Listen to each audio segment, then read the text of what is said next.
Good news, Hyderabad ORR కి అతి చేరువలో villas APR projects. Welcome to Suman TV, India's largest digital media network. నేను మీ విష్ణు. ప్రస్తుతం నాతో పాటు సిఏ రవీంద్ర ఉన్నారు, తనతో మాట్లాడదాం. నమస్తే రవీంద్ర గారు. నమస్తే అండి విష్ణు గారు. సార్ రవీంద్ర గారు, ఇవాళ ఎన్ఆర్ఐ ప్రాపర్టీ సేల్కి సంబంధించిన టాపిక్ గురించి మాట్లాడదాం అనుకుంటున్నాను. ఎగ్జాంపుల్గా నన్నే తీసుకుంటున్నాను ఈ వీడియోలో. నేను ఇండియా నుంచి యూఎస్ వెళ్ళి అమెరికాలో సెటిల్ అయిపోయాను. ఒక 15-20 ఇయర్స్ బ్యాక్ సెటిల్ అయిపోయాను. సో నాకు సంబంధించిన ప్రాపర్టీ ఒకటి ఇండియాలో ఉంది. అంటే నాకు సంబంధించి ఒక స్థలమో పొలమో లేకపోతే ఒక బంగ్లానో ఒక 2 కోట్ల రూపాయలు విలువ చేసే నా ప్రాపర్టీ ఒకటి ఇండియాలో ఉంది. సో దాన్ని అమ్మేద్దాం అనుకుంటున్నాను. సో దాన్ని అమ్మేటప్పుడు ఈ టీడీఎస్లు కానీ అదేవిధంగా ఈ ట్యాక్స్ కానీ ఎంత కట్ అవుతుంది, ఏంటి అసలు ఈ ప్రాసెస్ అంతా ఎలా ఉంటుంది, ఈ టీడీఎస్ ప్రాసెస్ కానీ తర్వాత ఈ ట్యాక్స్ ప్రాసెస్ కానీ? సో ఎలా ఉండిద్దంటే విష్ణు గారు, most of the cases Indian people India నుంచి వేరే కంట్రీకి వెళ్ళి అక్కడ సెటిల్ అయిపోతారు. సో వాళ్ళు ఇండియాలో ఉన్నప్పుడు ఏదో ఒక ఇల్లు ఏదో ఒక ల్యాండ్లో కొంటారు. సో వాళ్ళు ఆ ప్రాపర్టీ అమ్మినప్పుడు, సో ఒక ఇల్లు అమ్మారనుకోండి, సో దాని మీద టీడీఎస్ కట్ చేస్తారు.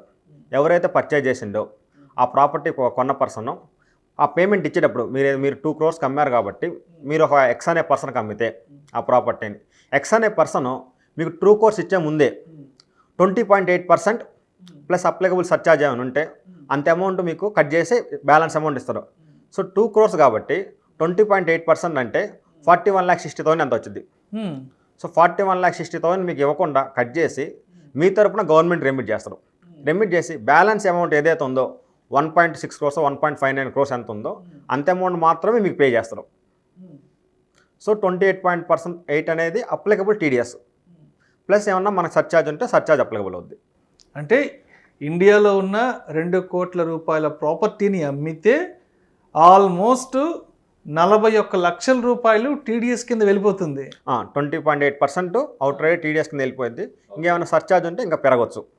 మినిమం అయితే అది. ఓకే, అయితే ఇప్పుడు ఈ టీడీఎస్ అమౌంట్ అనేది చాలా చాలా పెద్ద అమౌంట్ కదా, ఎందుకంటే ఆల్మోస్ట్ సగం అమౌంట్ వెళ్ళిపోతున్నట్టే.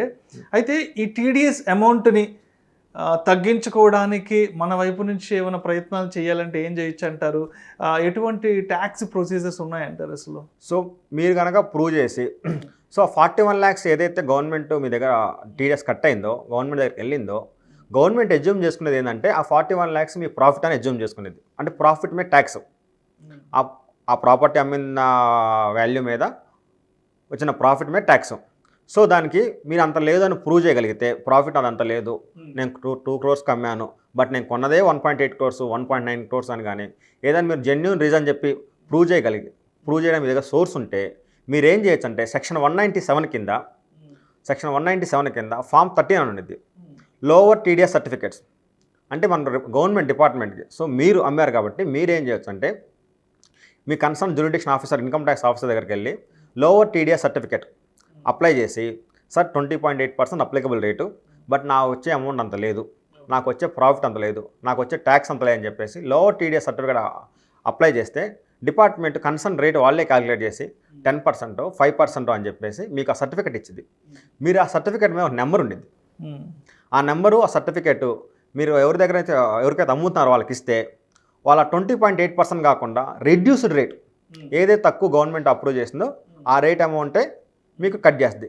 అప్పుడు ఎజ్యూమ్ 10%కి మీకు డిపార్ట్మెంట్ అప్రూవ్ చేస్తే only 10% of the 22 crores, only 20 lakhs మొత్తం కట్ చేసి 1.80 lakhs మీకు పేమెంట్ ఇచ్చింది. రైట్. సో అయితే ఇప్పుడు ఈ టీడీఎస్ అమౌంట్ ఏదైతే ఉందో 40 లక్షలు 30 లక్షలు 20 లక్షలు, ఇది పోగా మనకి మిగిలిన అమౌంట్ ఉంటుంది మన ప్రాపర్టీకి సంబంధించి. ఆ 1,50,00,000 లేదా 1,70,00,000 మన చేతిలో ఉంటుంది కదా. మరి ఈ మిగిలిన మొత్తాన్ని మన అకౌంట్కి ఎలా ట్రాన్స్ఫర్ చేసుకోవాలి, మన ఎన్ఆర్ఐ అకౌంట్కి అసలు? సో ఎన్ఆర్ఐలకి యాక్చువల్గా ఎన్ఆర్ఓ అకౌంట్ ఉండేది. సో ఆ డబ్బులు ఏదైతే ఉన్నాయో వాళ్ళ మోస్ట్ ఆఫ్ ది కేసెస్ ఈ ఎన్ఆర్ఐలు ఈ సేల్ చేసినప్పుడు డబ్బులు ఓన్లీ బ్యాంకు ద్వారానే యాక్సెప్ట్ చేస్తారు. సో అప్పుడు బ్యాంక్ ద్వారా యాక్సెప్ట్ చేస్తున్నారట, ఆ బ్యాంకులో ఈ డబ్బులు ఇండియన్ అకౌంట్ నుంచి వాళ్ళ ఫారిన్ అకౌంట్కి వెళ్ళాలి. అప్పుడు కన్సర్న్ పర్సన్ ఏదైతే సెల్లర్ చేసిన పర్సన్ ఎవరైతే ప్రాపర్టీని అమ్మారో వాళ్ళు ఫామ్ 15CA ఫామ్ 15CB అని ఉంటాయి, 2 సర్టిఫికేట్స్. 15CA అంటే సెల్ఫ్ డిక్లరేషను, 15CB అంటే self declaration along with chartered accountant signature.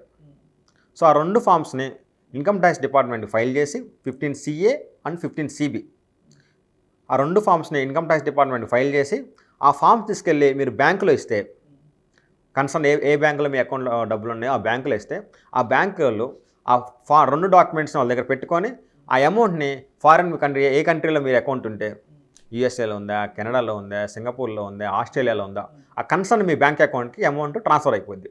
So అదేవిధంగా ఇప్పుడు అంటే దీని మీద మనం ఏదైనా ట్యాక్స్ ప్లానింగ్ చేసుకోవాలంటే ఏంటి ప్రొసీజర్, ట్యాక్సేషన్ ప్రొసీజర్ ఏ విధంగా ఉంటుంది?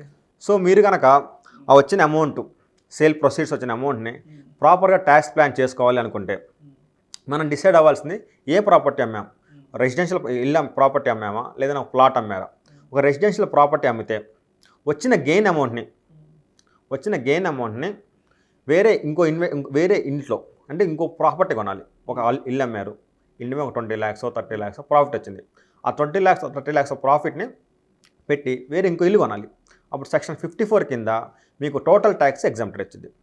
అలాగన్నా మీరు ఒక ఫ్లాట్ ఓపెన్ ల్యాండ్ ఉంది, ఓపెన్ ప్లాట్ అమ్మారు, ఓపెన్ ప్లాట్ అమ్మిన డబ్బులు వచ్చినాయి. ఆడ ఫ్లాట్ అమ్మి ఆ డబ్బులు తీసుకెళ్ళి మళ్ళీ సెక్షన్ 54 కింద ఇంకో ఇల్లు కొనుక్కోవచ్చు. ఇల్లు కొనుక్కున్నప్పుడు అప్పుడు total sale proceeds 2 crores invest చేస్తే లేదా 1.5 crores 1.6 crores 1 crores ఎంతైతే ఇన్వెస్ట్ చేస్తారో మీకు ప్రపోర్షనేట్గా ట్యాక్స్ తగ్గిపోయింది. ఓన్లీ బ్యాలెన్స్ అమౌంట్ మీరు ట్యాక్స్ పే చేయాల్సి వచ్చింది అప్పుడు. సో వితిన్ 2 years కానీ మీరు ప్రాపర్టీ పర్చేజ్ చేద్దాం అనుకుంటే వితిన్ 2 yearsలో పర్చేజ్ చేయొచ్చు. అదే నేను కన్స్ట్రక్ట్ చేస్తున్నాను అనుకుంటే 3 years టైం ఉండేది. ఈ 3 years పాటు ఆ 2 years పాటు ఆ అమౌంట్ని క్యాపిటల్ గెయిన్ స్కీమ్ ఉండిద్ది. క్యాపిటల్ గెయిన్ అకౌంట్ స్కీమ్ అని బ్యాంకులో అకౌంట్ ఓపెన్ చేస్తారు. ఆ బ్యాంక్ అకౌంట్లో ఆ అమౌంట్ని డిపాజిట్ చేసి ఆ అక్నాలజ్మెంట్తో మనం ఇన్కమ్ ట్యాక్స్ రిటర్న్స్ ఫైల్ చేయాలి. సో అయితే మొత్తంగా ఈ టీడీఎస్లు ఈ ట్యాక్స్ ప్లానింగ్ అంతా అయిపోయిన తర్వాత, అంతా సర్దుబాటు అయిన తర్వాత మరి మనం ఏమన్నా రీఫండ్కి అప్లై చేసుకోవడానికి ఏదైనా పాసిబిలిటీ ఉంటుందా?